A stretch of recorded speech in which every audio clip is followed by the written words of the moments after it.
story featured a saucer map, including a statement by the commanding general, U.S. Air Force, Hoyt Vandenberg.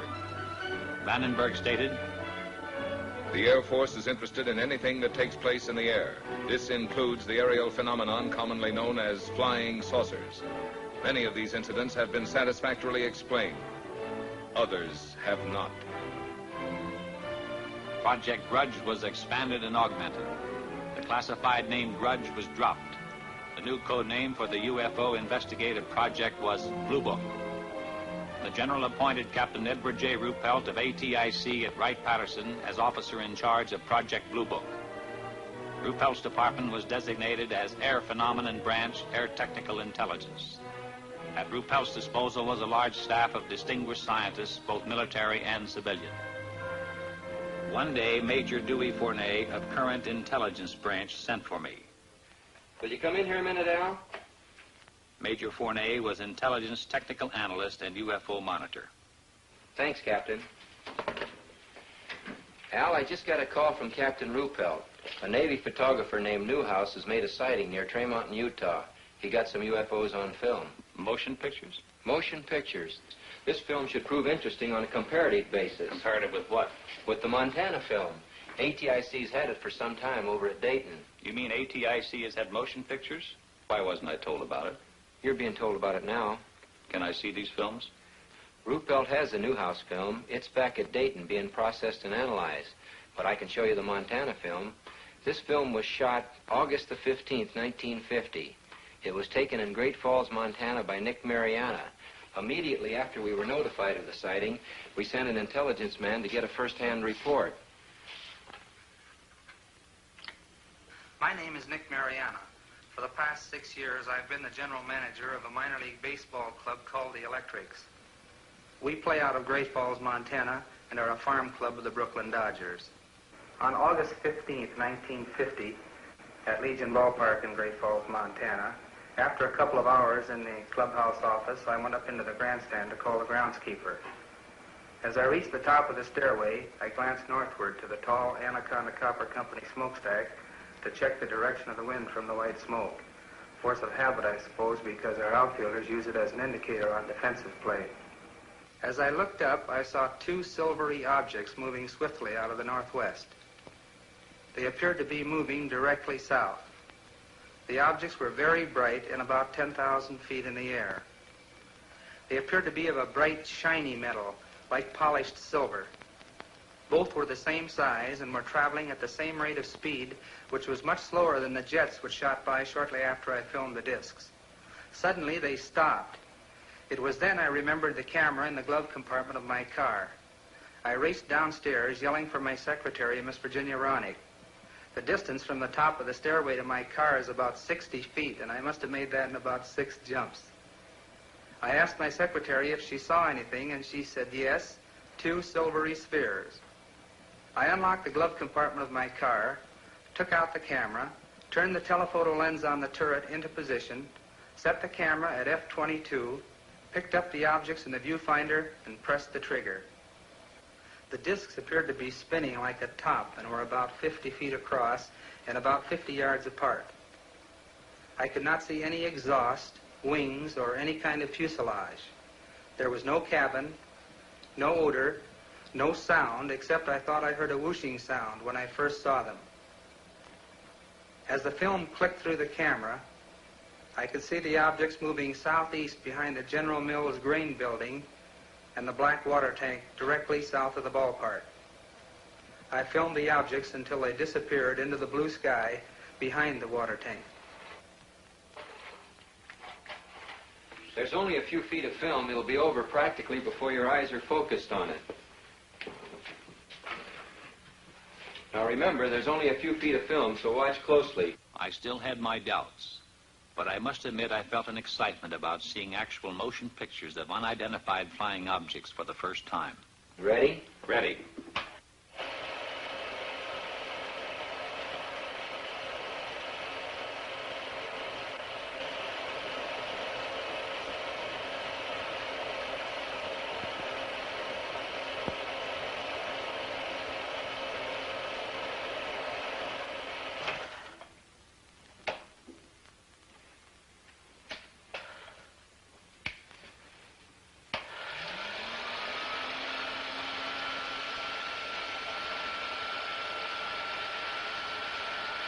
What do you make of it? You saw what I saw. What's your opinion? I'll run it again.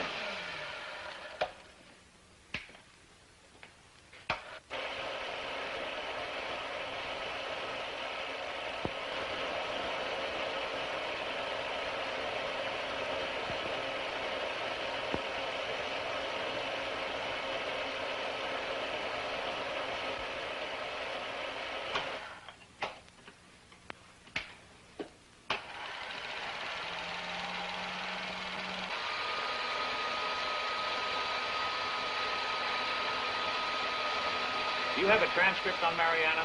It's at Dayton. Good. Colonel Searles wants me to go to Dayton. That is, if you'll give me clearance. I'll have you cleared. It's a good idea for you to get acquainted with the history of UFOs. When you get to Dayton, you'll meet Captain Ruppelt. The three of us are going to be working closely from here on. Ruppelt will give you a complete briefing on Blue Book. What's the story on him? Ruppelt's an aeronautical engineer. He knows about things that fly. An excellent man to head up Project Blue Book. Okay. Once again, what's your opinion of this film? As far as I'm concerned, I'll have to classify them as unknowns. I'll run the film again, this time in slow motion.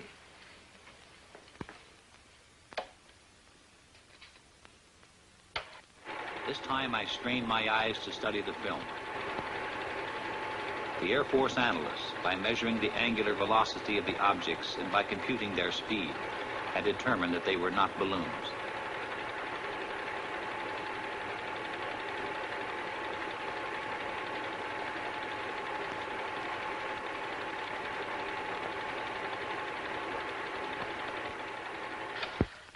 Well?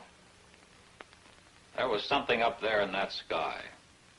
And if they were not balloons, I don't know what to think. You better get going to Dayton.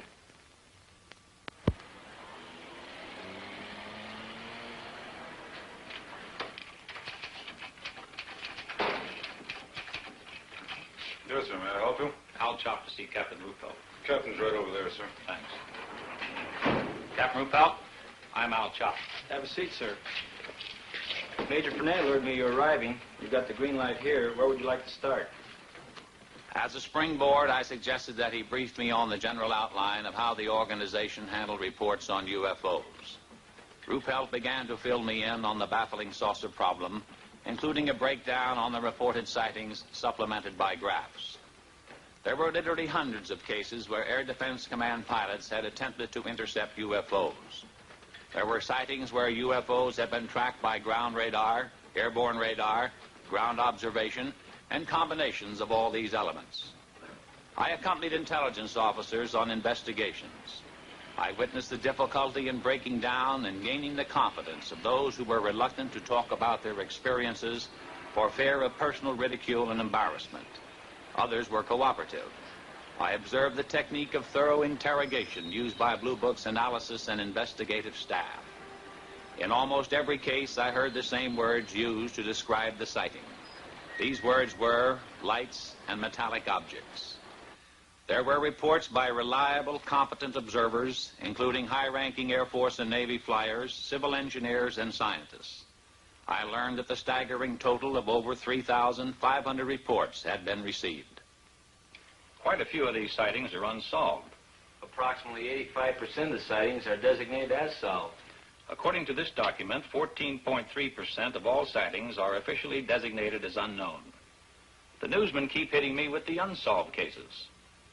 Anyway, solved is a big word. Pretty good. The visibility was excellent. How does this film you shot compare with what you saw with your naked eye? You have studied the film. Yes, I've studied it. I'm very disappointed. The film falls far short of showing what I saw with the naked eye due to the delay in getting the camera started and my error in exposure. If I'd had this camera in the seat beside me, loaded and ready to go, there'd be no need for questions. The Air Force would have the answer. What is your full name, please? Delbert Clement Newhouse. And you are on active duty with the Navy? Yes, sir, I am. What is your official Navy rank? My title is Chief Photographer. I'm a commissioned warrant officer, United States Navy. How?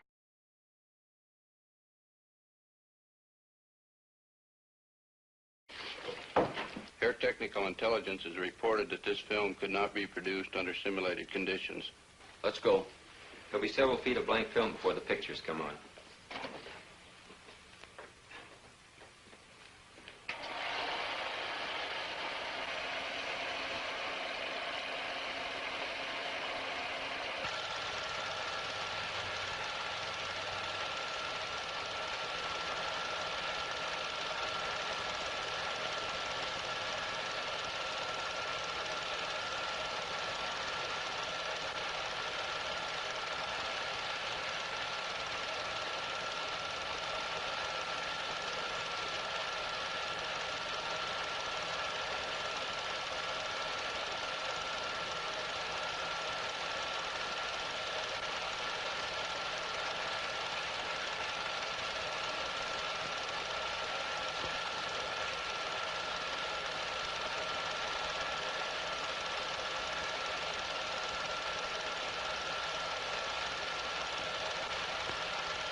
The film, as Newhouse had predicted, was in bad condition, but the chief interest was in movement, speed, and light source. After a moment, the general asked to see it again.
How about that? We got the analysis of the Newhouse film from Air Material Command. What does it show? Not birds, not balloons, not aircraft, not faked. With the telephoto lens used, weather balloons within 5 miles distance could have been determined on the film. At a greater distance than 5 miles, they could not attain the speeds calculated. Within a 5-mile range, an aircraft of 40-foot wingspan could have been clearly determined. In excess of 5 miles, the speeds of the objects are greater than aircraft could achieve, except in a straight-line speed run. No bird is sufficiently reflective as to cause the film to react as strongly as it is done. If they're not birds, not balloons, or aircraft, and the film isn't faked, what can these things be? The official conclusion is unknowns.